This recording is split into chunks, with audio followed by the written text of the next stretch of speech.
from 2 One and Only 2, and thank you so much for watching my video today. This video has been in the works for way too long, but I'm finally doing it, so yay me. Anyways, I went to Disneyland over the summer, and I decided to bullet journal it like I do a lot of things, so we're here with another journal with me, but for Disneyland.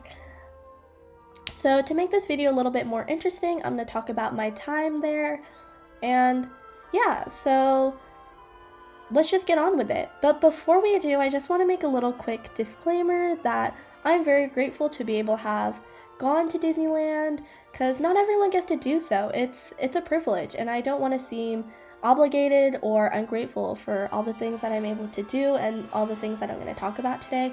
So I just want you guys to understand that, and hopefully that gets conveyed and I don't come off too pretentious or ungrateful, but I just wanted to make that clear, and I hope that you guys can understand. I also want to apologize in advance for my bad grammar and repetitive words and things like that, because it's gonna happen. I'm just blurbing off the top of my head, so I'm not very articulate right now, so I hope you can just bear with me and not hate on it. That'd be great. I'm really sorry. That's just kind of how I talk, really casually, and I'll try to improve myself in the future. Anyways, we'll just get on with it. Thanks.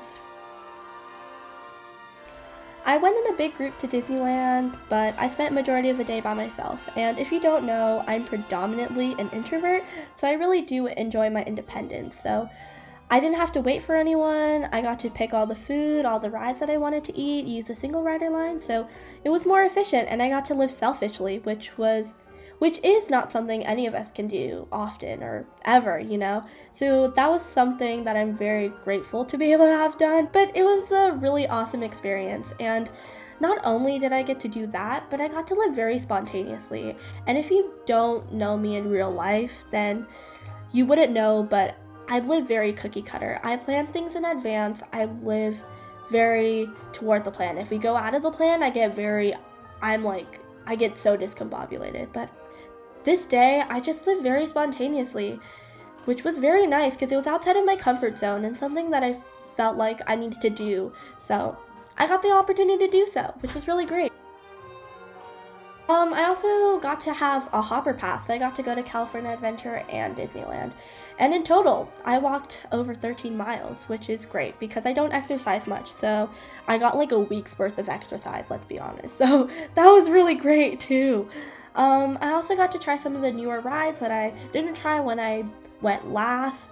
So things like Guardians of the Galaxy and the brand new Star Wars ride and the whole Star Wars land kind of thing. I definitely recommend any Star Wars fan to go because it is so beautiful and immersive, and they just materialize. Maybe that's not the right word, but they materialize it very well, and it's really awesome to just see the big screen come right before your eyes. So I definitely recommend it. The ride was a really long wait. The general line was like over 2 hours, 2.5 maybe, and they even closed the single rider line because it became too crowded. But I was able to get into the single rider line at one point, and it was about a 30 to 45 minute wait. So yeah, it wasn't that bad. It could have been worse, especially comparatively to the general line. So that was pretty cool. The ride was really fun, and I recommend you go try it. Something new that Disneyland has done is the Max Pass, which is a digital version of the Fast Pass. So all of it's on your phone. So instead of going to the ride physically to get a Fast Pass, you can do it all on your phone, which saves you time and energy, which is super great. I was about to hop on the Cars ride, and I just real quick booked a Fast Pass for another ride in Disneyland, which was super awesome. Not only does Max Pass come with all of those benefits, it also comes with Photo Pass, or all the professional photos inside the park included. So even just buying one Max Pass for your family just for the photos is a great deal. I think it only costs like $10 extra, which is a steal in all honesty. So I definitely recommend it if you ever go to Disneyland in the near future.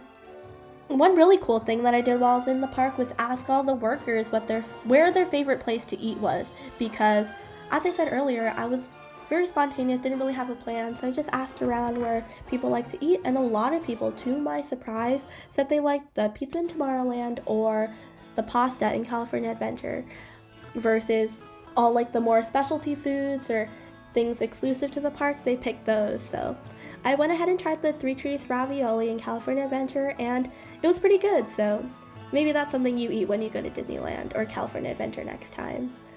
Also, another really cool thing was going back to Disneyland a little bit older and seeing it from a different perspective. Not that I'm like that old or that mature, but you know, as you grow, your perspective changes, and I got to see Disneyland from a different perspective, which was really cool. I got to see it from a more marketing perspective, like how Disney's able to sell off all this stuff and how they've built this empire so brilliantly to make something so powerful, and all the details that they have in Disneyland and things like that. It was just really, really fascinating. I'm really sorry about the lost footage. I don't have a solid camera or tripod setup, so I make do with what I have, but I hope you can enjoy the video nonetheless. I hope you like the spread and this video, and I'm sorry for spending most of the time just recommending stuff and repeating the same words over again, but I hope you guys enjoyed it in some shape or form, and that maybe you'll check out some of my other videos, give this video a like or a comment. I'd love to talk to you guys in the comments below, and thank you so much, and I hope you have a wonderful day. Uh-huh.